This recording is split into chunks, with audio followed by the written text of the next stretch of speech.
안녕하세요. 안녕하세요. 저는 의과대학 방사선종합교실에 있는 임채용 부교수라고 합니다.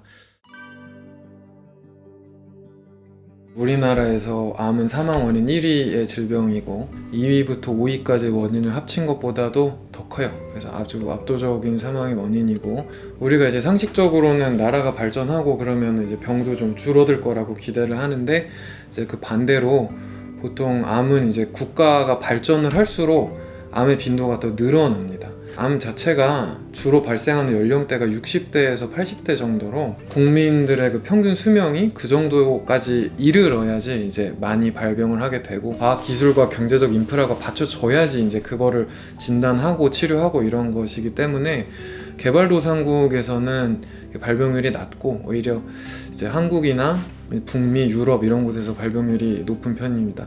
특히 한국을 비롯한 동아시아 지역의 경우에는 이 서구권에 비해서 심장질환의 비중이 낮기 때문에 이 암이 사망 원인을 차지하는 정도가 아주 압도적으로 큽니다.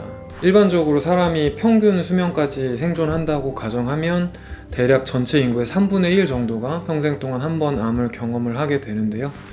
이 암을 경험을 하면 당연히 환자 본인이 가장 고통스럽겠지만, 환자를 돌보거나 또 치료를 돕는데 가족들의 역할이 다 필요하기 때문에 사실상 거의 전 국민이 영향을 받는다고 볼 수 있을 것 같습니다. 이제 암의 치료 방법으로 가장 대표적인 거 3가지는 이제 수술이랑 방사선 치료랑 이제 항암제 치료죠.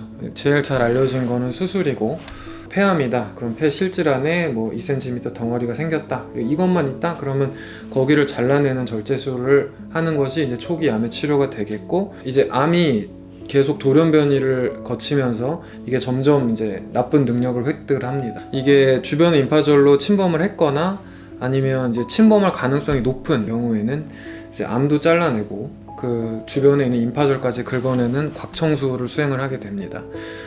방사선 치료는 우리가 이제 방사선이라고 하면 이렇게 뭔가 쫙 퍼지는 그런 광선 같은 느낌이 떠오르기 때문에 이 항암제 치료랑 비슷하다고 느껴지는 분들이 많은데, 실제로는 사실 수술이랑 거의 비슷해요. 요새는 이제 방사선 기술이 많이 좋아져서 초기의 종양 같은 데는 이제 방사선을 아주 고도로 집중시켜가지고 방사선 수술이라고 하는데, 실제로 수술해서 잘라내는 거랑 비슷한 수준의 완치율을 예를 들면 조기 폐암이나 초기 간암 같은 데서는 얻어낼 수도 있습니다. 항암제 치료는 아주 초기 암에서는 좀 역할이 별로 없고, 중기 암 치료에서도 수술이나 방사선 치료하고 함께 투여가 돼서 치료의 효율을 높일 목적으로 사용되기도 합니다. 예전에는 보조적 방사선 치료라고 해서 수술하고 이제 추가적으로 해가지고 이제 재발률을 낮추는 목적으로 사용되는 경우가 많았어요. 이제 제일 대표적인 경우가 유방암의 경우에 유방암 전절제를 하게 되면은 이제 재발률이 대략 이제 5% 내외인데, 부분 절제술을 하게 되면은 한 25에서 30% 정도의 재발률이 나오니까 부분 절제술을 하고 이제 후에 이제 보조적 방사선 치료를 수행을 하면 이게 이제 유방 전절제술이랑 거의 비슷한 이제 5% 내외의 이제 그런 재발률을 가지게 돼서 이제 그런 보조적 방사선 치료로 사용되기도 했는데, 이제 방사선 치료 단독으로 방사선 수술이라던가 그런 것들은 이제 조금 최근에 많이 대두되기 시작한 역할이고, 사실 수술을 해도 이제 재발이 많고 수술을 하면 이제 몸에 칼을 대야 되잖아요. 근데 그 대신 방사선 치료랑 항암제 치료를 같이 병행해서 수행을 하면은 이제 사실 수술한 거랑 거의 경과도 비슷하고, 그래도 항암제 치료랑 방사선 치료를 같이 병행함으로써 이제 얻을 수 있는 최선의 그런 경과를 얻을 수 있는 그런 식으로 진행되기도 합니다. 그러니까 이제 방사선 치료의 가장 장점은 이제 비침습성이죠. 방사선 치료가 수술이랑 사실 목적이 똑같아요. 온바람을 타격하거나 온바람이 침범할 수 있는 임파절을 타격하는 게 목표인데, 이 수술을 하려면은 몸을 열어야 되잖아요. 몸을 열고 이제 마취도 해야 되고 이제 출혈의 위험도 있고 그런 게 전혀 없다라는 장점이 있죠. 그래서 초기 폐암이나 전립선암이나 성대암이나 이런 암들 같은 경우에는 방사선 치료를 초기 때 잘 해주면 수술해서 절제한 거랑 완치율이 거의 똑같아요. 그런 경우엔 굉장히 유익이 있겠죠. 수술을 안 해도 되니까. 또 부작용도 상대적으로 적고, 자궁경부암 같은 경우에는 2기부터 3기 정도까지 암에서는 방사선 치료를 하는 게 치료 효과가 술이랑 비슷한데 부작용은 더 적어요.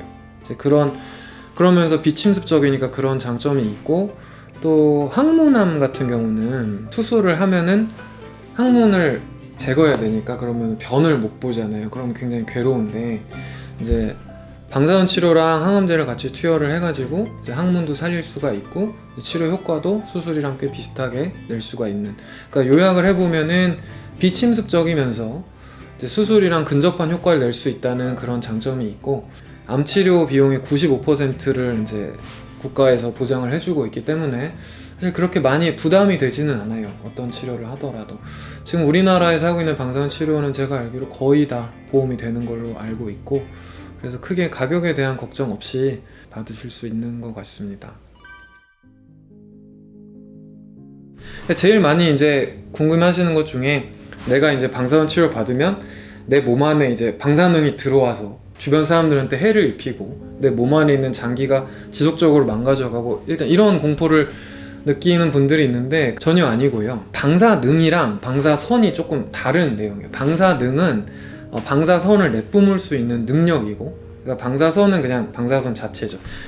방사선 치료는 그냥 방사선이 몸을 투과하고 나면 그뿐이에요. 조금 더 비유적으로 말씀을 드리면은, 우리가 CT를 찍거나 뭐 엑스레이를 찍을 때도 방사선이 몸을 통과하는데, 우리가 CT를 찍고 CT실에서 걸어 나와서 돌아다닐 때 우리가 방사선을 내뿜지 않듯이, 방사선은 이제 몸에 투과되면 그걸로 끝이고 주변 사람들한테 영향을 주지는 않고, 이제 방사선 치료의 안전성에 대해서는 굉장히 오랜 기간 동안 발전되어 왔기 때문에 지금은 이제 상당히 안전한 수준으로 치료를 받을 수가 있는데, 최근에 조금 이제 제일 혁신적인 변화는 뭐였냐면, CT를 쓰고 방사선이 좀 견딜만한 장기, 그 다음에 여기는 치료해야 되는 종양이나 치료해야 되는 임파절 부분을 컴퓨터로 이렇게 다 도안을 그려요. 도안을 그리면 우리가 어떤 장기가 얼마만큼의 선량을 받는지 정량적으로 숫자로 다 표가 나와요. 그럼 그 표가 나오면 이제 이 정도까지는 이렇게 치료를 해도 이게 우리가 생각할 수 있는 부작용이 몇 % 이내다, 이런 게 다 정리가 돼 있어요. 연구가 이미 다 충분히 돼서 거의 표준화된 그런 안전 선량을 지켜가면서 치료를 하고 있기 때문에 많이 걱정하지 않으셔도 되고, 방사선 치료하는 입장에서 언제나 안전이 최우선이에요. 왜냐면 방사선 치료는 사실 똑같은 부작용이 발생을 하더라도 수술이나 약물로 발생을 한 부작용보다 방사선 치료로 인해서 훨씬 더 많은 공포를 느끼시기 때문에 저희도 그걸 알고 있거든요.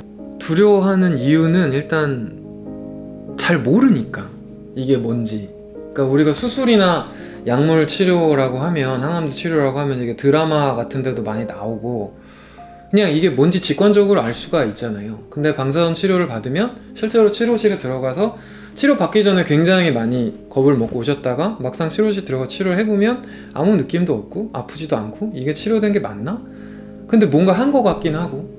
그러니까 그런 이제 잘 이제 모르는 데서 오는 공포심도 있고, 지금의 치료기기보다 조금 이전 치료기기를 사용했을 때 좀 치료기기가 성능이 떨어지던 시절에는 부작용이 훨씬 심했어요, 지금보다. 왜냐면 우리가 조금 최신의 방사선 치료기를 쓰면 우리가 치료하고자 하는 이제 몸통 깊이에 있는 암을 거기다 방사선을 쉽게 모아줄 수가 있는데, 옛날 치료기기들은 투과력이 떨어져가지고 이게 피부에 방사선이 많이 들어가다 보니까 이게 피부가 많이 상하는 거예요. 근데 우리가 어디 가서 이제 외상을 입어서 다친 거랑 방사선으로 손상된 거랑 후자 쪽이 마음이 훨씬 괴로우신 것 같아요.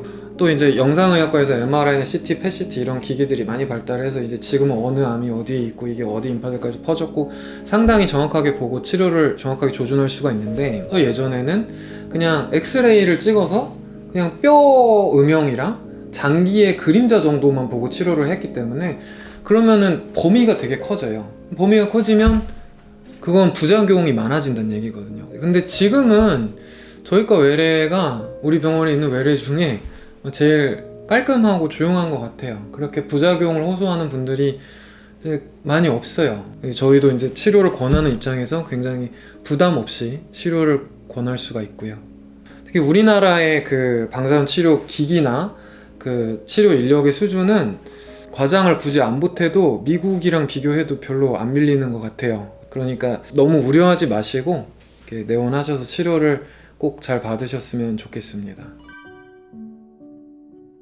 원래 암 치료에 저는 관심이 많았어요. 그래서 이렇게 학생 때 이렇게 종교나 죽음에 관한 책도 많이 읽고 그런 것에 관심도 많고 하다 보니 내가 이렇게 급성기에 어떤 응급질환이나 이런 급성기 수술 같은 것을 다른 사람만큼 잘할 수는 없어도 이렇게 중한 질환을 무겁게 짊어지고 이제 삶의 뒤쪽 여정을 걸어가는 사람들을 하고 함께 걸어갈 수는 있을 것 같다. 그것은 다른 사람만큼 아니면 다른 사람보다 잘할 수 있을 것 같다라는 생각을 했었던 것 같아요. 저희 과를 선택을 할 때는. 그 다음에 저희 과를 선택하고 나서는 기본에 상식적으로 알려진 어떤 수술 전후로 보조적인 치료나 증상 완화로서의 치료뿐만이 아니라 이게 실제로 완치 목적으로 할 수 있는 치료도 상당히 많고 치료가 아주 빠르게 발전할 수 있고 혈관에 붙어있는 암이라던가 이런 건 사실 수술은 불가능한데 이런 것은 우리가 방사선 치료나 방사선 수술을 통해서 불가능한 거를 치료할 수도 있고 성대암 같은 경우도 수술을 하게 되면 목소리가 영구적으로 손상될 수밖에 없는데 방사선 치료를 하게 되면 목소리도 보존을 하면서 치료를 할 수 있고 그런 어떤 숨겨진 역할들이 많이 있어서 공부를 하면 할수록 정말 흥미가 있더라고요. 전체 암 환자 중에 몇 % 정도가 방사선을 받는지를 이제 나타낸 표인데 10년 전에는 대충 한 20% 초반대였다가 지금은 이제 거의 30%대까지 올라갔고 이제 수도권 기준으로 보면은 거의 50%에 근접하고 있죠. 최근에는 방사선에 대한 인식도 많이 좋아지고 저는 이제 계속 더 바빠지지만 그래도 그런 거를 보람이라고 생각하고 나름의 소명 의식을 갖고 열심히 하고 있는 것 같아요.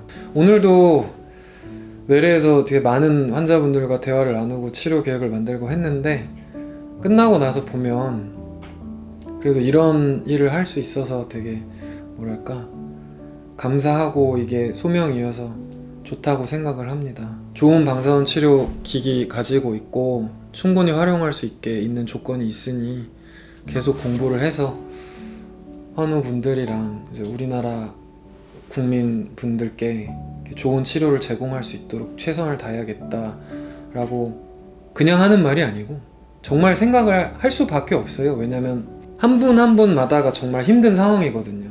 오늘 선생님들 만나서 저는 처음 웃었어요. 웃을 일이 없어. 네. 이제 그런 상황에서 계속 마음을 다 잡으면서 최선의 치료를 할 수 있도록 해야죠. 방사선 종양학과가 우리나라에서는 신생과에 해당을 하고 이게 성장한 지가 얼마 되지 않았기 때문에 대부분의 병원에서 규모가 작아요. 대부분의 저희과 선생님들이 주된 위치가 아닌 이제 약간 보조적인 위치에서 시작을 해서 열심히 노력을 해서 이제 치료 성과도 올리고 하셨는데 그 선생님들 한 분 한 분이 실수하지 않고 최선의 치료를 제공하고자 정말 모든 한 분의 예외 없이 성실하게 노력하고 계시거든요. 그래서 그런 모든 선생님들, 스승님들, 후배님들 다 응원하고 환자분들께서 저희 과에 내원하실 때 이렇게 믿고 치료를 받으실 수 있으면 좋겠습니다. 예전하고는 정말 패러다임이 달라졌어요. 우리나라가 90년대 정도까지는 전체 암 환자의 5년 생존율이 40%가 약간 못 미쳤는데 지금은 이제 70%가 넘어갔거든요. 포기하지 마시고 검진을 꼭 잘 받으셔서 가급적이면 초기에 치료를 받으시는 게 당연히 가장 예후가 좋고 이제 병원에 있는 이제 방사선 치료뿐 아니라 항암제 치료랑 수술에 도움을 잘 받으시면 예전보다는 훨씬 더 이렇게 경과가 좋다는 점을 말씀을 드리고 싶습니다. 그럼 수고하셨습니다. 네, 수고하셨습니다. 수고하셨습니다. 수고하셨습니다.